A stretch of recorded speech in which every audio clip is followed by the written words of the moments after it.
പിതാവിൻ്റെയും പുത്രൻ്റെയും പരിശുദ്ധാത്മാവിൻ്റെയും നാമത്തിൽ ആമേൻ. എൻ്റെ പ്രിയപ്പെട്ടവരെ, ഇന്ന് ആഗസ്റ്റ് 6 വ്യാഴാഴ്ച. അമ്മേ പരിശുദ്ധ അമ്മേ, അമ്മേ പരിശുദ്ധമേ, ദൈവമാതാവേ, കൃപാസനത്തിലൂടെ ഞങ്ങൾക്കും ഞങ്ങളുടെ ദേശത്തിനും അമ്മ മധ്യസ്ഥം തേടി തന്ന എല്ലാ അനുഗ്രഹങ്ങൾക്കും കൃപകൾക്കും ഞങ്ങളിപ്പോൾ ഹൃദയം നിറഞ്ഞ നന്ദി പറയുന്നു.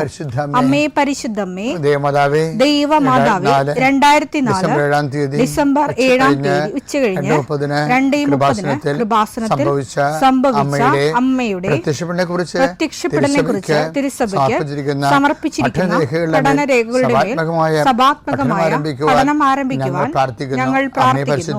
അമ്മേ പരിശുദ്ധമേ, ഭൂസ്വർലോകങ്ങളുടെ രാജ്ഞിയായ അങ്ങേയ്ക്ക് ഭൗമസംരക്ഷണത്തിനായി പ്രപഞ്ചപ്രകൃതിയെ തന്നെ തിരുസഭ പ്രതിഷ്ഠിക്കുവാൻ ഈ പ്രത്യക്ഷീകരണം വഴി ഇടയാക്കണമേ. പരിശുദ്ധമേ, ജപമാല മാതാവേ, സകല കൃപാസനം പ്രാർത്ഥനയോടും ചേർത്ത് ഞങ്ങളിപ്പോൾ പ്രാർത്ഥിക്കുന്ന ഈ കുടുംബത്തിന്റെ പ്രത്യേക നിയോഗം പറ മക്കളെ.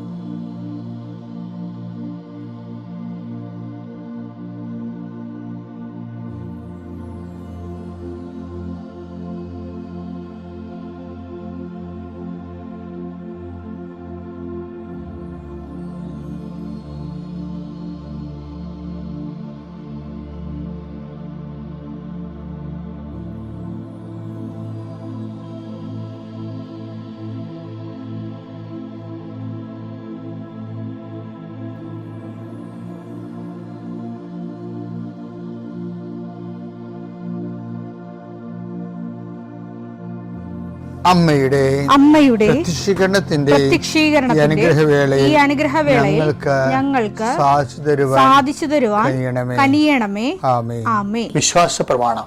സർവശക്തനായ പിതാവും ആകാശത്തിന്റെയും ഭൂമിയുടെയും സൃഷ്ടാവുമായ ദൈവത്തിൽ ഞാൻ വിശ്വസിക്കുന്നു. അവിടുത്തെ ഏകപുത്രനും ഞങ്ങളുടെ കർത്താവുമായ ഈശോ മിശിഹായിലും ഞാൻ വിശ്വസിക്കുന്നു. ഈ പുത്രൻ പരിശുദ്ധാത്മാവിനാൽ ഗർഭസ്ഥനായി കന്യകാമറിയത്തിൽ നിന്ന് പിറന്ന് പൊന്തിയോസ് പീലാത്തോസിന്റെ കാലത്ത് പീഡകൾ സഹിച്ച് കുരിശിൽ തറയ്ക്കപ്പെട്ട് മരിച്ച് അടക്കപ്പെട്ട് പാതാളങ്ങളിൽ ഇറങ്ങി മരിച്ചവരുടെ ഇടയിൽ നിന്ന് 3-ാം നാൾ ഉയർത്ത് സ്വർഗത്തിലേക്ക് എഴുന്നള്ളി സർവശക്തിയുള്ള പിതാവായ ദൈവത്തിന്റെ വലതുഭാഗത്തിരിക്കുന്നു. അവിടെ നിന്ന് ജീവിക്കുന്നവരെയും മരിച്ചവരെയും വിധിക്കുവാൻ വരുമെന്നും ഞാൻ വിശ്വസിക്കുന്നു. പരിശുദ്ധാത്മാവിലും ഞാൻ വിശ്വസിക്കുന്നു. വിശുദ്ധ കത്തോലിക്കാ സഭയിലും പുണ്യവാന്മാരുടെ ഐക്യത്തിലും പാപങ്ങളുടെ മോചനത്തിലും ശരീരത്തിന്റെ ഉയർപ്പിലും നിത്യമായ ജീവിതത്തിലും ഞാൻ വിശ്വസിക്കുന്നു. ആമേൻ. സ്വർഗ്ഗസ്ഥനായ ഞങ്ങളുടെ പിതാവേ, അങ്ങയുടെ നാമം പൂജിതമാകണമേ. അങ്ങയുടെ രാജ്യം വരണമേ. അങ്ങയുടെ തിരുമനസ് സ്വർഗത്തിലെ പോലെ ഭൂമിയിലും ആകണമേ. അന്നു വേണ്ടുന്ന ആഹാരം ഇന്ന് ഞങ്ങൾക്ക് തരണമേ. ഞങ്ങളോട് തെറ്റ് ചെയ്യുന്നവരോട് ഞങ്ങൾ ക്ഷമിക്കുന്നത് പോലെ ഞങ്ങളുടെ തെറ്റുകൾ ഞങ്ങളോടും ക്ഷമിക്കണമേ. ഞങ്ങളെ പ്രലോഭനത്തിൽ ഉൾപ്പെടുത്തരുതേ, തിന്മയിൽ ഞങ്ങൾ രക്ഷിക്കണമേ. ആമേൻ. നന്മ നിറഞ്ഞ മറിയമേ, സ്വസ്തി. കർത്താവ് അങ്ങയുടെ കൂടെ സ്ത്രീകളിൽ അങ്ങ് അനുഗ്രഹിക്കപ്പെട്ടവളാകുന്നു. അങ്ങയുടെ ഉദരത്തിൻ ഫലമായി ഈശോ അനുഗ്രഹിക്കപ്പെട്ടവനാകുന്നു. പരിശുദ്ധ മറിയമേ, തമ്പുരാന്റെ അമ്മേ, പാപികളായ ഞങ്ങൾക്ക് വേണ്ടി ഇപ്പോഴും ഞങ്ങളുടെ മരണസമയത്തും തമ്പുരാനോട് അപേക്ഷിക്കണമേ. ആമേൻ. കർത്താവേ, നിന്റെ ഉന്നതമായ നാമത്തിന് സ്തോത്രം ചെയ്യുന്നു. കർത്താവേ, നിന്റെ വിശുദ്ധ പൗരോഹിത്യത്തെ മഹത്വപ്പെടുത്തണമേ. കർത്താവ്, ഈ പ്രഭാതത്തിലെ അങ്ങയുടെ മക്കളെ കാത്തു കൊതിച്ചിരിക്കുകയാണ് ഈശോയെ. നിന്റെ വലതുകരത്തിൻ്റെ ഒരു ആശീർവാദം കിട്ടാൻ വേണ്ടി. കർത്താവ്, ഇന്ന് യാത്രക്കൊരുങ്ങുന്ന ഓരോ മക്കളുണ്ട്. ഓരോ ഉദ്യമങ്ങളിലൂടെ മനസ്സിൽ വിചാരിച്ചുകൊണ്ട് പോണവരുണ്ട്. ഓരോ ലക്ഷ്യങ്ങൾ മനസ്സിൽ വെച്ച് പോകുന്നവരുണ്ട്. കർത്താവേ, നിന്റെ തിരുമുറുവാർന്ന് ആണിപ്പെടുതാന്ന് വലതുകരം മക്കളുടെ ശിരസ് വെക്കണമേ. അവർ പോകുന്നിടത്തേക്കല്ല, നീ പോകുന്നിടത്തേക്കെല്ലാം ഞാൻ നിൻ്റെ കൂടെ വരുമെന്ന് കർത്താവ് അങ്ങ് പറഞ്ഞിട്ടുണ്ടല്ലോ ഈശോയെ. അങ്ങയുടെ സഞ്ചാര സാന്നിധ്യം അങ്ങയുടെ മക്കളുടെ കൂടെ ഉണ്ടായിരിക്കണമെന്ന് പ്രാർത്ഥിക്കുന്നു. എൻ്റെ കർത്താവെ, രോഗികളെ സംബന്ധിച്ച് പ്രാർത്ഥിക്കുന്നു. എൻ്റെ കർത്താവെ, മുടി കൊഴിഞ്ഞു പോകുന്നവരുണ്ട്. വട്ടത്തിൽ മുടി കൊഴിഞ്ഞു പോകുന്നവരെ കാണിക്കുന്നുണ്ട്. അവരെല്ലാം കർത്താവ് സ്പർശിക്കണം. അവരിത് മാത്രം മാനസിക സംഘർഷം അനുഭവിക്കുന്നു. Cancer 4th stage അനുഭവിക്കുന്നവരുണ്ട്. കരളുവേദനക്കാരുണ്ട്. ഉദരവേദനക്കാരുണ്ട്, കണ്ണിന് കാഴ്ച മങ്ങുന്നവരുണ്ട്, മൂക്കിൽ ദശ വളരുന്നവരുണ്ട്, PCOD രോഗികളും പിസ്തുല രോഗികളും അർസസ് രോഗികളും നടുവിന് വേദനയുള്ളവരും ഈശോയെ ഇടുപ്പലിന് വേദനയുള്ളവരുണ്ട്. അവരെ എല്ലാം നിന്റെ തിരുമുറുവാർന്ന വലതുകരത്താൽ സ്പർശിക്കണമെന്ന് പ്രാർത്ഥിക്കുന്നു. സാമ്പത്തിക തകർച്ചയുള്ളവരും ഓരോരോ ഇൻ്റർവ്യൂവിനും ടെസ്റ്റിനും വേണ്ടി പോകുന്നവരും അതിനെക്കുറിച്ച് പേടിയുള്ളവരും ട്രാൻസ്ഫർ കിട്ടിയവരും പോകാതിരിക്കാൻ നിവൃത്തിയില്ലാത്തവരും പോകേണ്ടി വരുന്നവരും അവർക്കും ഒരു കർത്താവ് സെറ്റിൽമെൻറ്റ് കൊടുക്കണമെന്ന് പ്രാർത്ഥിക്കുന്നു. മക്കളില്ലാത്തവർ, വിവാഹം താമസിക്കുന്നവർ, കുടുംബസമാധാനം ഇല്ലാത്തവർ, ഭാര്യാഭർത്താക്കന്മാർ അകന്ന് താമസിക്കുന്നവർ, മക്കൾ ദുർനടപ്പിലായിപ്പോയവർ, തെറ്റായ വഴികളിൽ പെട്ടുപോയവർ, എൻ്റെ കർത്താവിൻ്റെ ഉന്നതമായ നാമത്തിൽ സഭയുടെ അധികാരത്തിൽ കുരിശടയാളത്തിൽ ദൈവശക്തിയാൽ ഇന്നത്തെ ദിവസത്തെ കർത്താവ് നിങ്ങളെ അനുഗ്രഹിക്കട്ടെ. എൻ്റെ പ്രിയപ്പെട്ടവർ, ജെറമ്യാ 1:6 എടുത്തേ. അപ്പോൾ ഞാൻ പറഞ്ഞു ദൈവമായ കർത്താവേ ഞാൻ കേവലം ബാലനാണ്. ഞാൻ ആരെനിക്ക് വേണ്ടി പോകുമെന്ന് ചോദിച്ചില്ലേ, ആരെ ഞാൻ അയക്കുമെന്ന് പറഞ്ഞപ്പോൾ അതാണ് ദൈവത്തോട് പറയണത്.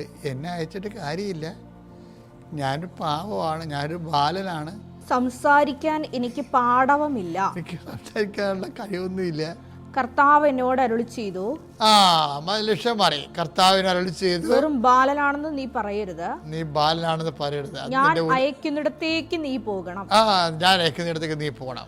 ഞാൻ കൽപ്പിക്കുന്നത് എന്തും സംസാരിക്കണം. കൽപ്പിക്കണം എന്തും നീ സംസാരിക്കണം. നീ അവരെ ഭയപ്പെടേണ്ട, നിന്റെ രക്ഷയ്ക്ക് നിന്നോട് കൂടെ ഞാനുണ്ട്. കർത്താവാണിത് പറയുന്നത്. അത് പറഞ്ഞിട്ട് എന്താ ചെയ്തത്? അനന്തരം കർത്താവ് കൈ നീട്ടി എന്റെ അധരത്തിൽ സ്പർശിച്ചു, അരുളി ചെയ്തു, ഇതാ എന്റെ വചനങ്ങൾ നിന്റെ നാവിൽ ഞാൻ നിക്ഷേപിച്ചിരിക്കുന്നു. പിഴുതെറിയാനും ഇടിച്ചു തകർക്കാനും നശിപ്പിക്കാനും തകിടം മറിക്കാനും പണിതുയർത്താനും നട്ടുവളർത്താനും വേണ്ടി ഇന്നിതാ ജനതകളുടെയും രാജ്യങ്ങളുടെയും മേൽ നിന്നെ ഞാൻ അവരോധിച്ചിരിക്കുന്നു. എന്തൊരു വർത്തമാനം! ഇതൊക്കെ ഇന്ന് നടക്കണ കാര്യമാണ്. കർത്താവ് വന്ന് നാവിൽ തൊടും. അപ്പം ഈ ഐസയായിൽ നാവിൽ കനൽ കൊണ്ട് തൊടുന്നു, ജെറമ്യായിൽ നാവിൽ കൈ കൊണ്ട് വിരൽ കൊണ്ട് തുടർന്ന്. അപ്പോൾ ഇതിന് എന്താണ് ഐസയായിൽ പറയണത്? നീ അശുദ്ധനെന്ന് നിന്നെ വിളിക്കരുത്, നീ പിഴുത് എറിയാനുള്ളവരാണ്, പണിതുയർത്താനുള്ളവരാണ്. അപ്പോൾ എന്താണ് ഈ നാവിൽ തൊടണമെന്ന് പറഞ്ഞാൽ എന്താണ്? ശരിക്കും പറഞ്ഞാൽ കൊടിൽ കൊണ്ടെടുത്ത് കനൽ തൊടുകയാണ്. എന്താ സംഭവം? നാവിൽ തൊടണേ എന്താണ്? ശരിക്കും അത് തന്നെയാണ് ഈശോ പറഞ്ഞത്. എന്താ പറഞ്ഞത്? യോഹന്നാൻ 15:3 ഞാൻ നിങ്ങളോട് പറഞ്ഞ വചനം നിമിത്തം നിങ്ങൾ ശുദ്ധിയുള്ളവരായിരിക്കുന്നു.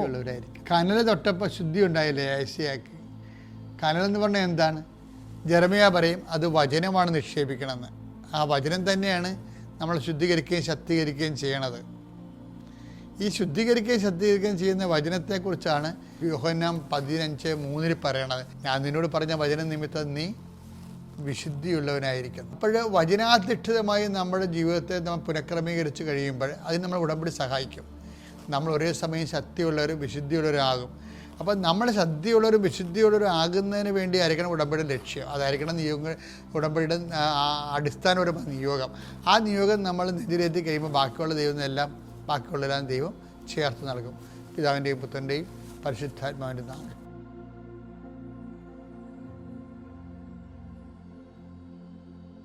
അത്യപൂർവ ദൈവാനുഭവങ്ങൾ ഇനി നിങ്ങൾക്കും സ്വന്തം. ഈ യൂട്യൂബ് ചാനൽ ഇതുവരെ സബ്സ്ക്രൈബ് ചെയ്തിട്ടില്ലെങ്കിൽ ഇപ്പോൾ തന്നെ സബ്സ്ക്രൈബ് ചെയ്യുക.